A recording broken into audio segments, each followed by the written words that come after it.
زمان لو كان حد اتكلم على 11 سبتمبر كان بيتقال عليه ايه؟ نظرية المؤامرة، ده مش عارف ايه، ده شت، ده ما بيفهمش اي حاجة، سيبك منه. طيب لو سمحتوا حد بقى يبتدي يجاوب على الأسئلة اللي محدش عارف يرد عليها.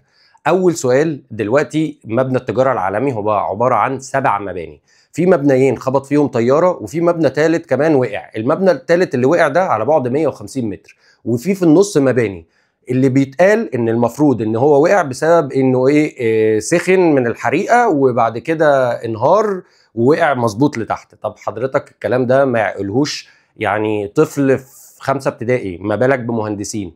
اول حاجه الستيل ستراكشر، المباني دي معموله من الستيل ده عشان بينصهر على درجه حراره 1200.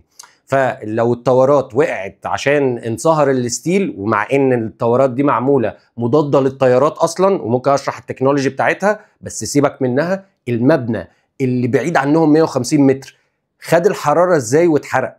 والمبنى اللي في النص ما حصلوش حاجه ليه؟ يعني هو مش لوجيكال حتى. طيب تعالى نعديها، تعالى نقول ان وقع لاي سبب كان. طيب في طياره خبطت حضرتك في البنتاجون، ده المفروض حضرتك بيقول لك ان الطياره دي ايفابوريتد. يعني ايه ايفابوريتد؟ يعني اتبخرت. يعني ايه اتبخرت يا باشا؟ بيقول لك من كتر الحراره اتبخرت. طب يعني احنا ناس بنشوف حروب ونشوف طيارات بتتضرب بصاروخ وبعديها تقع تتهبط في الارض وفي الاخر بنلاقي حاجه نشوفها. لكن في البنتاجون الطياره دخلت، خلصنا، راحت، والفتحه اساسا اصغر مني. يعني الفتحه ليها صور يا جماعه. الموضوع مضحك، الموضوع مضحك من كتر الكذب.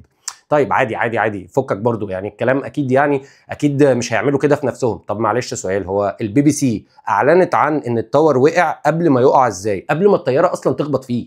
يعني الموضوع غريب لدرجه ان بيرس مورجان اتسال السؤال ده من 3 4 ايام، فراح مجاوب قال ايه؟ اصل رويترز قالت لنا. ايوه رويترز عرفوا منين؟ ما هو ما فيش بقى، كل واحد بيرد لك مردات. انتوا يا جماعه يا اغبياء يا بتستهبلوا، مفيش حاجه تانية. طيب سؤال: هو انتوا مش قلتوا اول ما وقع بن لادن اللي عملها والكلام ده كله؟ ليه مايكل مور ساعتها راح واخد كل عيله بن لادن بن لادن بن لادن بن لادن بن لادن راح مرجعهم السعوديه؟ ايه الهبل ده؟ ده اتفاق يا باشا، انت هتتعلن ان انت اللي عملتها وفي نفس الوقت اهلك وعشيرتك يا باشا هيرجعوا. واضحه وصريحه. بس هو ما عملها؟ لا ما عملهاش، انا بقول لك انه ما عملهاش 100% ما عملهاش.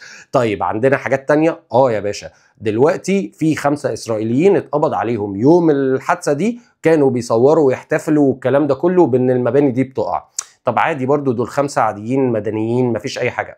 بس هم لما اتقبض عليهم اكتشفوا ان 2 منهم في الموساد، والاثنين دول عملاء وبيشتغلوا سبايز، يعني جواسيس حضرتك. بس سبحان الله النائب العام عندهم بعد شهرين راح عامل ايه؟ راح مشيهم على اسرائيل ووقف التحقيقات. عادي كده؟ عادي كده يا باشا. طب السؤال بقى: الراجل ده اشتغل ايه بعديها بسنتين؟ بقى كونسلتنت لاسرائيل في امريكا.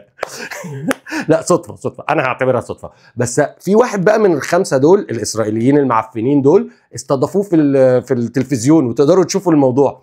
بيقولوا له: هو انت اساسا كنتوا بتعملوا ايه في امريكا؟ راح قايل لهم: اصل انا كنت عاوزين نصور الحدث. ايه؟ طب انت عرفت ازاي انه حصل؟ متخلفين، اقسم بالله متخلفين. طب ال5 دول كانوا المفروض ان هم بيشتغلوا في شركه معينه، الشركه دي صاحبها اول ما اتقبض عليهم راح طالع هربان على اسرائيل واول ما فتشوا الشركه لقوا ايه؟ لقوا اسمها موفينج كومباني عامه يعني. اوكي، اسمه ايه ده؟ لقوا ايه؟ لقوا باسبورتات بتاعت ناس مش معروفه اصلا. بس سبحان الله، لا اكيد مش هم اللي عملوها. طيب مبنى التجاره العالمي يا باشا قبلها ب6 اسابيع غير وثيقه التامين بتاعته، خلاها تامين ضد ضد الارهاب. فصاحبها كسب كام؟ 4 مليار و600 مليون من من الخبطتين. بس ما كانش يعرف، يعني البي بي سي كانت عارفه عن الموضوع قبل ما يحصل، وفي نفس الوقت صاحب البتاع لا دي صدفه عشان يكسب كل الفلوس دي، ويلبسوها في مين؟ في المسلمين اللي هو احنا، ويقولوا علينا ارهابيين. طب هو دلوقتي بما اننا عارفين 100% ان انتوا اللي عاملينها في نفسكم عشان تخشوا العراق بعديها وتقتلوا 3 مليون، هل نقدر نقول ان امريكا دولة إرهابية وإسرائيل دولة إرهابية، ولا برضه هيبقى الموضوع صعب؟ أصل إحنا يعني كل ما نقفش حاجة نلاقيها يا أمريكا عملتها يا إسرائيل عملتها، يا قتلوا كذا يا عملوا كذا يا اغتصبوا كذا فكفاية يا جماعة، والله العظيم الموضوع بقى حاجه مسخه. اوكي، دلوقتي احنا عارفين بنسبه 100% ان الحاجات دي ملهاش رد. طياره بتختفي عشان الحراره، ده مش هيحصل. اوكي، عشان بس ايه، يعني انا مهندس، انا مش بتاع ترشي حضرتك. ايه الطياره اللي بتتبخر يعني.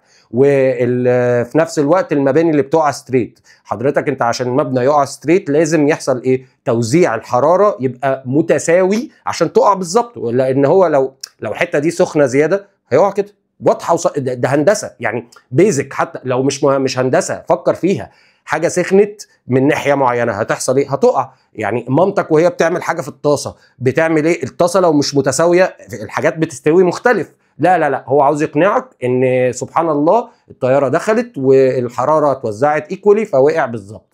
طيب والحراره دي انتقلت في الستيل يعني درجه حراره اكتر من 1200 في الجو اللي بره. طيب انا يا عم هقول لك انه انت صح يا عم.